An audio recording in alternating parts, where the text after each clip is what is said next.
야고보는 지혜와 총명이 있는 자가 누구냐고 물었습니다. 왜 묻습니까? 지혜와 총명을 가지고 있다면 보여달라는 거지요. 무엇으로 지혜를 보여줄 수 있습니까? 놀랍게도 착한 행실과 온유함으로 지혜와 총명을 보여줄 수 있다고 합니다. 야고보가 말하는 지혜와 총명은 세상이 말하는 지혜와는 전혀 다른 것임을 확인할 수 있었습니다. 위로부터 난 지혜, 성결, 화평, 간용, 순종, 긍휼, 선한 열매, 편견, 거짓이 없는. 세상의 지혜는 혼란을 가져오지만 이로부터 난 지혜는 화평을 가져옵니다. 저와 여러분이 해야 할 일들은 성경적인 이로부터 난 지혜를 가지고 사는 사람들을 귀하게 여기고 존경하게 여길 때 이런 영적 천재들이 우리 주변에서 많이 배출될 줄 믿습니다. 하늘의 지혜를 사모하고 그 지혜를 존귀히 여기는 거지요. 야고보는 오늘 또 질문합니다. 우리의 삶을 향해 날카로운 질문을 던집니다. 너희 중에 싸움이 어디로부터, 다툼이 어디로부터 나느냐? 이 질문이 왜 그토록 중요할까요? 우리가 마주하는 현실을 돌아보면 그 이유를 알 수 있지요.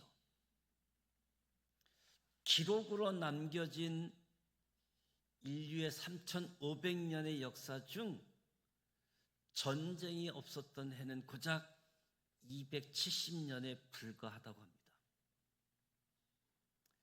이처럼 싸움은 국가 간의 거대한 전쟁에만 국한되지 않지요.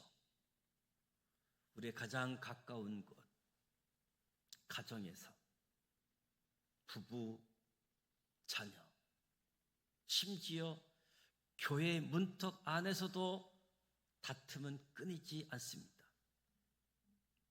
한 목사님이 마당에서 들려오는 아이들의 다투는 소리에 놀라 나가 보니까 딸 아이가 천진난만하게 웃으며 이렇게 말했다고 합니다. 아빠, 걱정하지 마세요. 우리 그냥 지금 교회 놀이하고 있는 거예요. 이 씁쓸한 일하는 다툼의 문제가 우리 삶에 얼마나 깊이 스며들어 있는지 보여주는 거지요.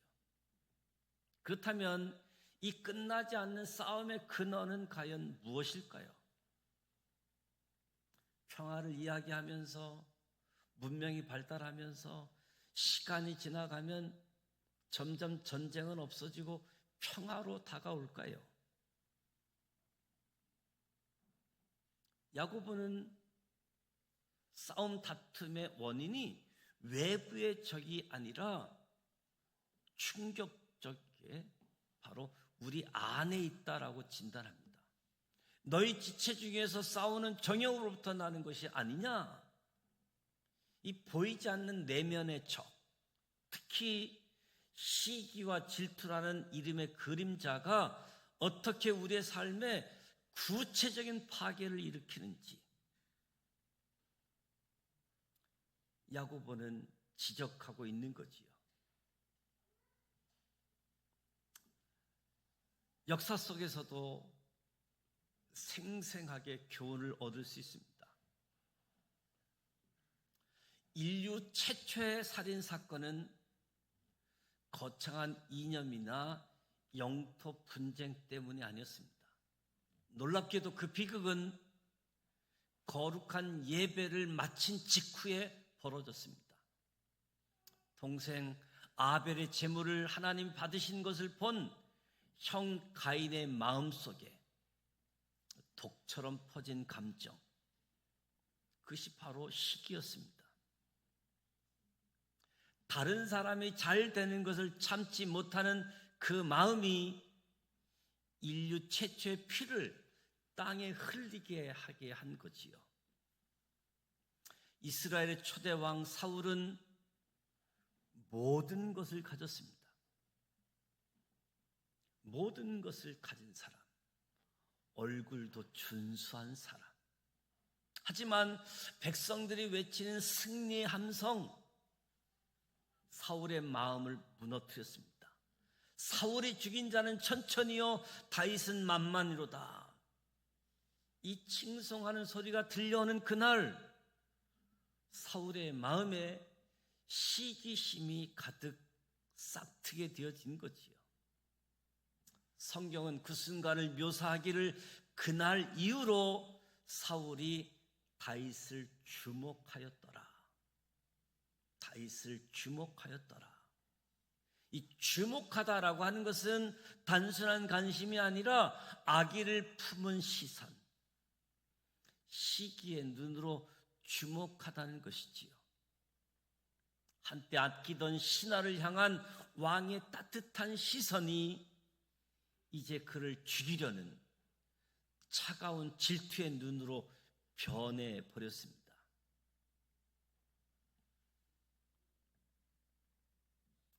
천재 음악가 살리에리와 모차르트, 작곡가 안토니오 살리에리, 엄청난 재능을 가졌고 그 재능을 주신 하나님께 감사하는 삶을 살았던 인물입니다. 그의 모든 작품은 하나님이 나에게 주신 은사를 통해 주어졌기에 하나님을 향한 감사의 기도가 담겨져 있지요. 그의 음악 세계는 경건했고 질서정연했고 성공적이었습니다. 그런데 어느 날 이 천재 폭풍이 몰아쳐 오는 거지요. 모차르트가 등장합니다. 아마데우스, 영화를 통해서도 아시는 분들이 있겠지요. 하나님께 사랑받는 자. 살리에리가 아주 심혈을 기울여 만든 곡을 모차르트는 단 한 번 듣고 악보도 없이 그 자리에서 훌륭하게 연주해 버립니다. 그러면서 요건 요렇게 했으면 더 좋겠다. 그 순간 경의와 충격에 휩싸여 모차르트를 바라보던 살리에리의 눈빛이야말로 시기의 본질을 아주 아프게 보여주는 장면이기도 하지요. 농부였던 가인 아벨, 왕인 사울과 다윗, 음악 작곡가 살리에리와 모차르트, 이 세 사람은 수세기 시간을 두고 떨어져 있지만 똑같이 독이 든 시선의 희생자이자 가해자였습니다. 이 오래된 파괴자로부터 우리 자신을 지키기 위해서는 먼저 그 죄의 실체를 해부하고 이것이 어떻게 작동하는지 이해할 필요가 있는 거지요. 앞선 이야기들은 시기라는 감정의 파괴적인 힘을 보여줍니다. 시기는 단순한 부러움을 넘어서서 우리의 영혼을 잠식하는 보이지 않는 죄. 이 시기의 특징은 명확하지요. 중요한 것, 이 시기의 대상은 가장 가까운 사람이다. 저와 여러분이 멀리 있는 낯선 사람을 시기하지 않습니다. 시기의 대상은 늘 나와 가장 가까운 곳에 있는 거지요. 여러분, 라이벌이라는 단어를 아시지요? 강이라는 단어에서 유래되었습니다. 같은 강물을 마시며 살아가는 사람들을 뜻하는 거지요. 가인이 아벨을, 요셉의 형들이 요셉을, 사울이 다윗을 시기했던 것처럼 시기는 늘 나의 형제, 친구, 동료들을 향하고 있다는 거지요. 그래서 한 윤리학자는 시기란 본질적으로 형제에게 짓는 죄라고 정의하기도 했습니다. 시기는 하나님을 향한 죄이기도 합니다. 시기가 왜 그토록 위험한 죄일까? 핵심적인 두 가지 이유는, 첫째는 하나님 주권에 대한 도전이지요. 상대방이 가진 재능, 외모, 재물, 이 모든 것을 하나님께서 그 사람에게 주신 선물이지요. 그것을 보고 분개하고 깎아내리는 마음은 결국 그 선물을 주시고자 결정한 하나님의 결정, 하나님의 주권에 불만을 품는 것과 같은 거지요. 하나님 주권에 대한 도전뿐만 아니라 감사하지 않는 죄. 시기는 다른 사람이 가진 것에 집중하느라 정작 하나님께서 나에게 주신 수많은 복, 은혜를 보지 못하게 합니다. 하나님이 나에게 준 하나님의 선물, 하나님의 선하심을 외면하는 배은망덕한 태도이기도 한 거지요. 형제를 향한 죄이기도 하고 하나님을 향한 죄인데 하나님 주권에 대한 도전, 감사하지 않는 죄입니다. 많은 사람들이 시기를 통해 상대를 무너뜨릴 수 있다라고 착각하지만 성경은 명확하게 경고합니다. 잠언 14장의 시기는 뼈를 썩게 하느니라. 이 시기라고 하는 독은 결국 상대를 향해 날아가는 것이 아니라 그 독을 품은 자신의 영혼과 살을 파괴한다. 동생을 죽인 가인은 저주를 받았고, 다윗을 죽이려고 했던 사울은 스스로 파멸했고, 동생을 팔아 넘긴 요셉의 형들 결코 행복한 삶을 살지 못했습니다. 시기를 하나님의 주권에 대한 자기 파괴적인 도전으로 인식하는 것, 냉철한 진단이라고 할 수 있겠지요. 하지만 치료 없는 진단은 절망만 가져오지요. 감사하게도 성경은 이 시기, 이 영적 감옥에 내버려 두지 않고 자유를 향한 실질적인 길을 안내해 주고 있습니다.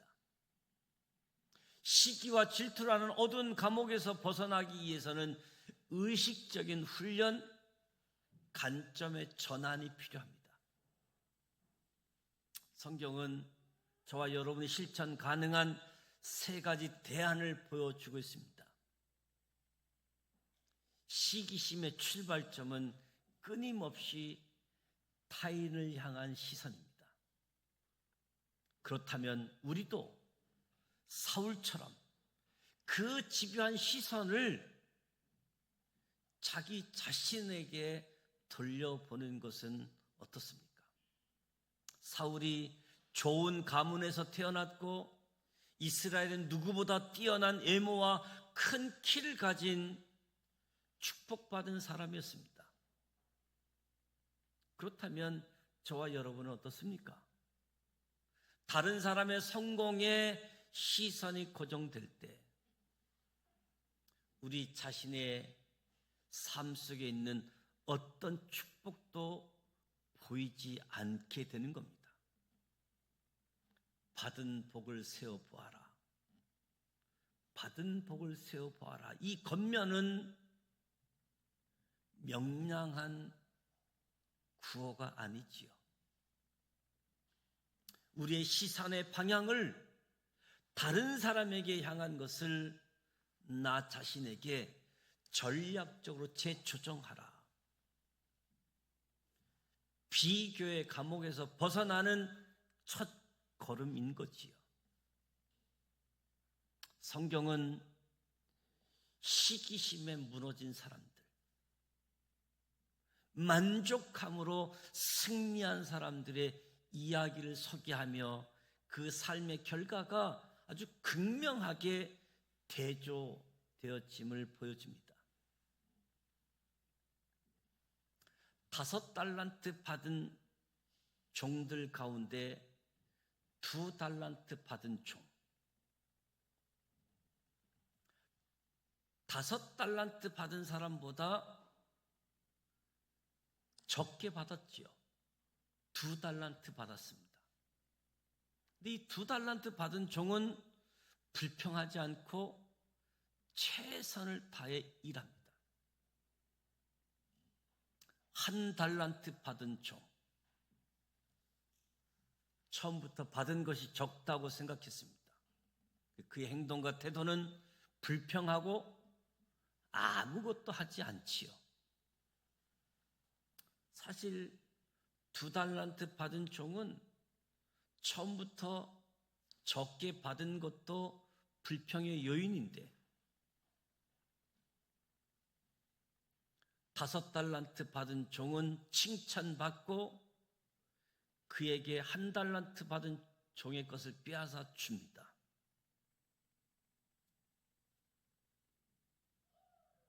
그럼에도 불구하고 2달란트 받은 종은 억울해하지 않고 불평해하지 않고 최선을 다해 일합니다.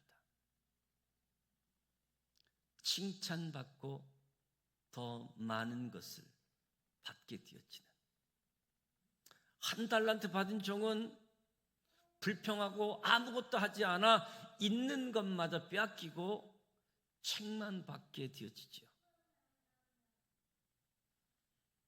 갈렙과 사울, 갈렙은 여호수아와 함께 가나안 정탐했던 지도자인데 여호수아가 지도자가 되고 갈렙은 지도자가 되지 못하고 여호수아를 섬기게 되어집니다.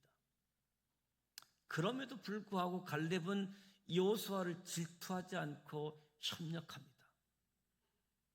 갈렙은 노후에도 행복한 삶을 살고 약속의 땅을 차지하게 되어집니다.